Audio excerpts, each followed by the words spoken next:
Well, hey everyone, my name is Nathan Jones, and if you're new here, welcome. I like to talk about all things movies, specifically Blu-rays, and today we're going to be talking about the upcoming flash sale that is happening over on Criterion's website on the 27th of February. So this Tuesday, we're going to be having a 24-hour flash sale, so 50% off MSRP pricing, which is not necessarily 50% off of what we expect it to be, but regardless, it's a good time to pick up some Blu-rays. If many of you know this, I've actually been cutting back a little bit in terms of buying things this year, in terms at least of movies. My other obsession is Magic the Gathering, which is honestly a little bit more expensive.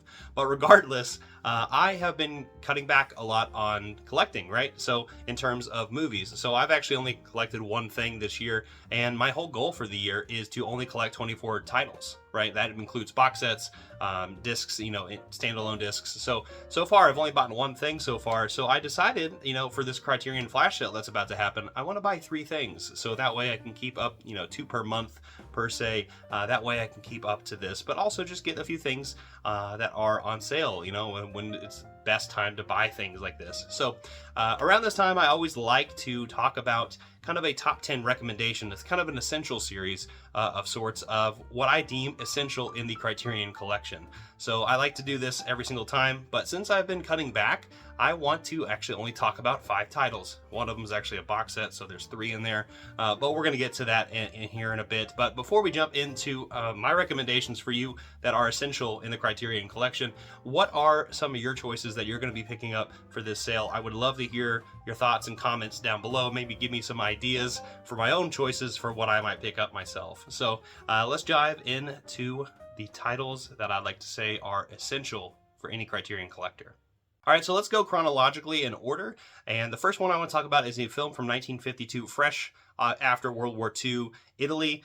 Italy is war-ravaged. It's trying to, find a place in society after the war. Neorealist films are abundant around this time period. Bicycle Thieves, to just name one film here. But there is film that has a lot of hope and, kind of just sparks a little bit of emotion in humanity. I'm talking about Umberto D right here, who is starring Umberto, right? Who is our main character. And then they also have Felipe, I think is the dog's name.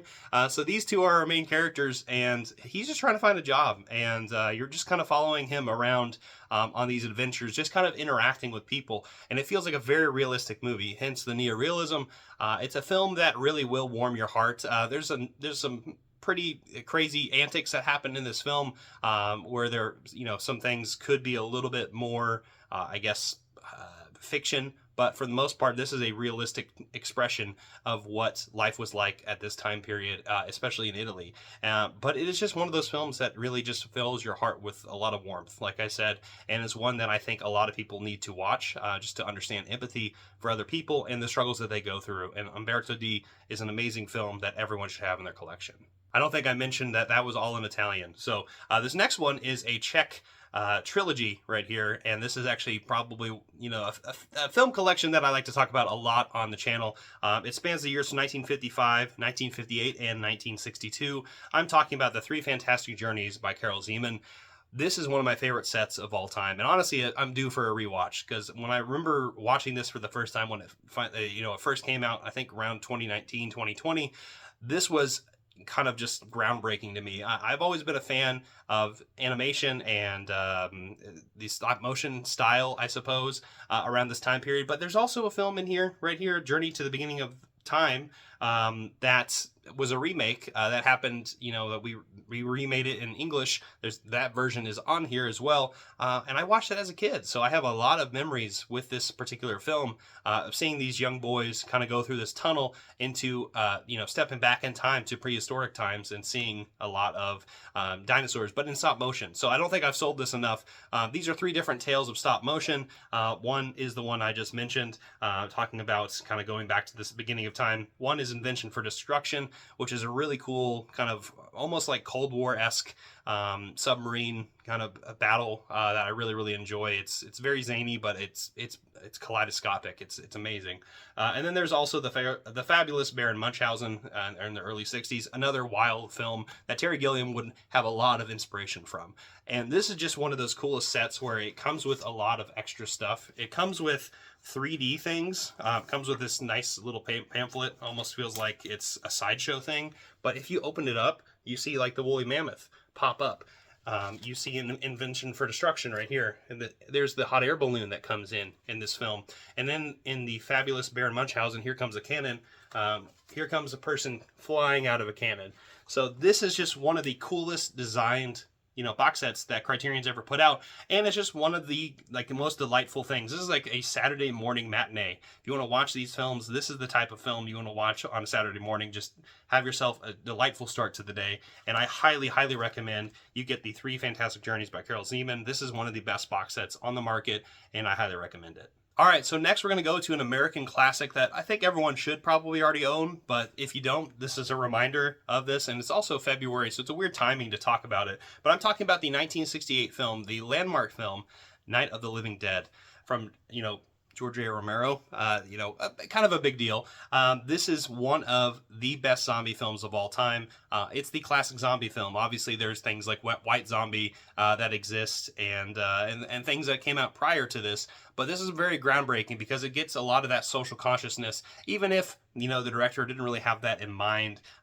There's always that conversation. But regardless, there was a lot of things going on in this film that just really kind of showcased things going on in the late 60s in society. So even if it wasn't, very on the nose, it's very transparent to me that there's a lot of societal things going on, and it crawls into this one. And I say crawl because you are seeing flesh and bones and people just eating people left and right, and that's the thing that you didn't see around this time period. So this is very groundbreaking in that instance as well.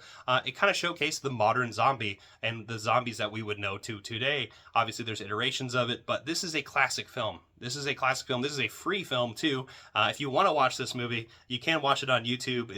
I think it's a part of Congress's one of the films that is open to the public. But regardless, there's this amazing edition right here. This is a Blu-ray edition. I don't have the 4K edition. It is also out on 4K from Criterion. So if you do pick up either or, this is a high recommendation. If you've never seen it before, what have you been doing? This is one of the greatest zombie movies of all time, and I highly, highly recommend it. Check out Night of the Living Dead. All right, so next we're going to go to a film that I've actually mentioned recently on the channel, one that actually just shot up in terms of a film that I'm going to be revisiting just because of how crazy this story envelops. It's from 1968, another year for some crazy things happening.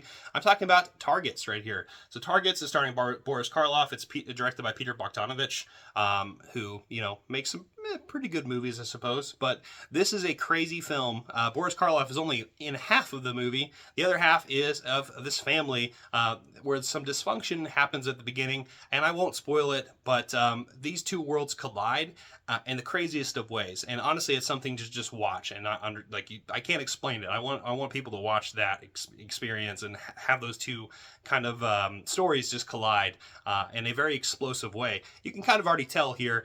There's some espionage and some explosions and some deaths. There's things going on in this movie, and it is an incredible film. But yeah, this is Tim O'Kelly is the other actor in this who is playing alongside Boris Karloff in those different roles here, our main characters. But this is an incredible film that I think a lot of people should definitely check out. It's one that, climbed up into the echelon of recommendations for me to give to you. And if you've not seen Targets yet, honestly, this is the time to get it and pick it up. So pick up this film. It's an amazing one. Highly, highly recommend it. And last but certainly not least is a Martin Scorsese film that we've been waiting for a long time. It's one that I also recently covered, just like Targets. I'm talking about 1985's After Hours. This is on 4K. Scorsese, legendary director, everyone knows. Taxi Driver, Goodfellas, just to say a few films of his. Recently Killers of the Flower Moon. But After Hours is a very interesting film. It almost feels like a Jonathan Demme film, if you've seen any of his films. But it is one of those movies where it's just it's one night out, a lot of crazy stuff happens to this guy, and you just kind of just watch it envelop, and you kind of a little bit gobsmacked by how much stuff goes on in this movie. It's a colorful film too. Came out straight in the middle of the 80s. I love the design of the film itself. I love the pink and green.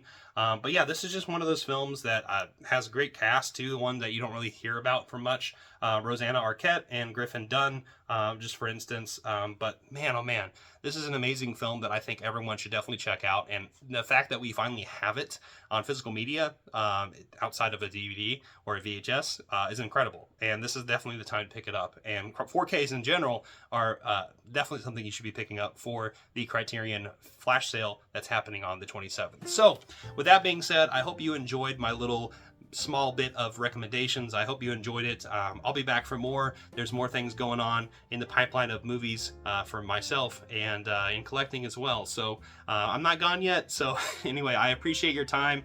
I hope you all enjoyed this this video. I would love to know your thoughts on it and also what you're going to be picking up. Let me know down in the comment section. So I will see you next time.